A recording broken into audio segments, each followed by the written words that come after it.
अनेक वेळेला आजूबाजूची परिस्थिती, लोक, घटना या आपल्या मनासारख्या घडत नाही आणि जेव्हा घटना, लोक, परिस्थिती आपल्या मनासारखी नसते, त्यावेळेला आपण अस्वस्थ होतो. आपल्याला छान नाही वाटत, तिथे राहू नये असं वाटतं, पण तिथून आपल्याला निघूनही जाता येत नाही. ती जी भावना आहे, त्यांनी जो ताण निर्माण होतो, अस्वस्थता निर्माण होते, त्याच्याशी कसं डील करायचं, तेच मी या व्हिडिओत सांगणार आहे.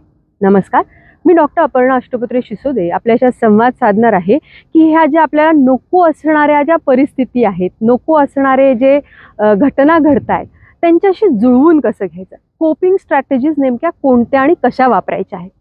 अनेक आहेत, त्यातल्या आपण 4-5 बघणार आहोत. नंबर 1 जी स्ट्रॅटेजी आहे त्याला म्हणलं आहे इमोशन फोकस स्ट्रॅटेजी. यामध्ये भावनांवरती फोकस केला, जसं नाव सांगतं आहे तसंच भावनांवरती फोकस केलं जातं.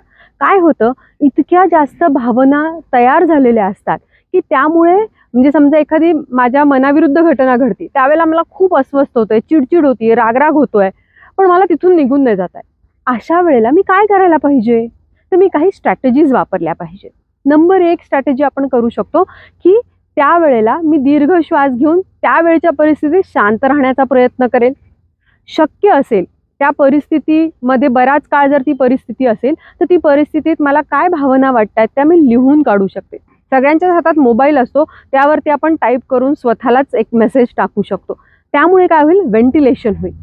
शक्य असेल तर आपण शांत गाणे ऐकू शकतो आणि ही परिस्थिती थोडीशी ओझरली, कमी झाली, त्याचा काय म्हणत की ते वातावरण थोडंसं शांत झालं की मात्र आपल्याला काय करता येऊ शकतं, तर बाहेर फिरायला जाता येऊ शकतं. कारण त्यावेळच्या ज्या भावना आहेत त्याचा परिणाम दीर्घकाळ राहणार आहे, त्या निघून नाही गेलेल्या आहेत, त्या कमी झालेल्या आहेत, पण त्याचे आफ्टर इफेक्ट्स अजूनही आहेत. मग आपण निसर्गाच्या सान्निध्यात पायी चालायला जाऊ शकतो किंवा अशा एखाद्या ॲक्टिव्हिटीमध्ये, कामामध्ये इन्व्हॉल्व्ह होऊ शकतो जिथे आपल्याला मजा येते. मग एखादा खेळ असू शकतो, एखादं काम असू शकतं, एखादी क्रिएटिव्हिटीची गोष्ट असू शकते.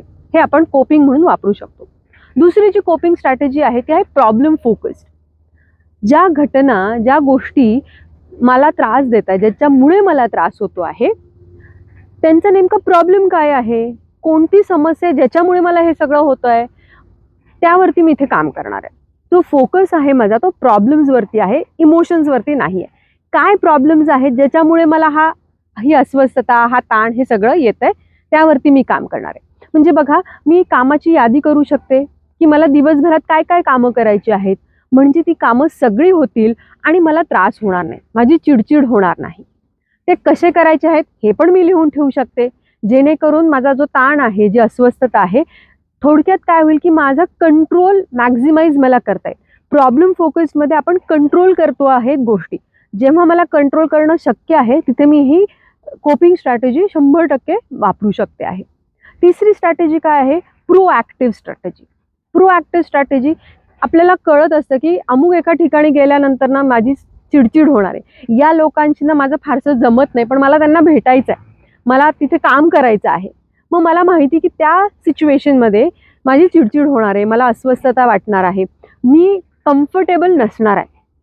मग अशा वेळेला मी आधीच त्याचं जर प्लॅनिंग केलं की मी काय काय करणार आहे, मी जर अस्वस्थ झाले, मी अनकम्फर्टेबल झाले, तर मी काय काय करू शकते. कारण जेव्हा आपण अनकम्फर्टेबल होतो त्यावेळेला आपल्याला काहीही सुचत नाही. त्याची जर यादी मी आधीच करून ठेवली तर मला त्याचा फायदा होणार आहे.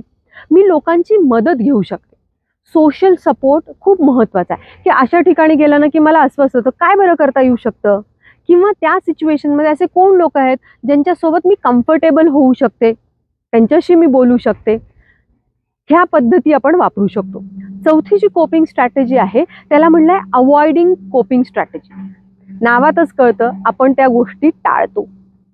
ज्या ज्या परिस्थितीमध्ये, ज्या ज्या लोकांसोबत आपण अनकम्फर्टेबल आहोत, आपला ताण वाढतो आहे, ते आपण टाळतो. ज्यांच्यामध्ये चिंतेचं प्रमाण जास्त आहे अशी लोक हे टाळण्याचं प्रमाण खूप जास्त आहे. पण आपल्या एक लक्षात येईल की टाळणं ही स्ट्रॅटेजी आपल्याला पुढे घेऊन जात नाही, ती हेल्दी नाही आहे. आपण अस्वस्थच राहतो, म्हणजे नाही गेलो तरी अस्वस्थच राहतो, त्या लोकांशी नाही बोललो, त्यांना टाळलं तरी पण आपण अस्वस्थच राहतो, आपला ताण वाढतोच आहे. त्यामुळे ही स्ट्रॅटेजी आपण वापरायची नाही. आपण म्हणून चेक करायचं की आपण अस्वस्थ होतो त्यावेळेला आपण काय काय स्ट्रॅटेजीज वापरतो. पहिल्या 3 पैकी जर स्ट्रॅटेजी वापरत असू तर दोज आर हेल्दी स्ट्रॅटेजी. पण चौथी जर वापरत असू तर ती अनहेल्दी आहे, ती आपल्याला बदलायला पाहिजे.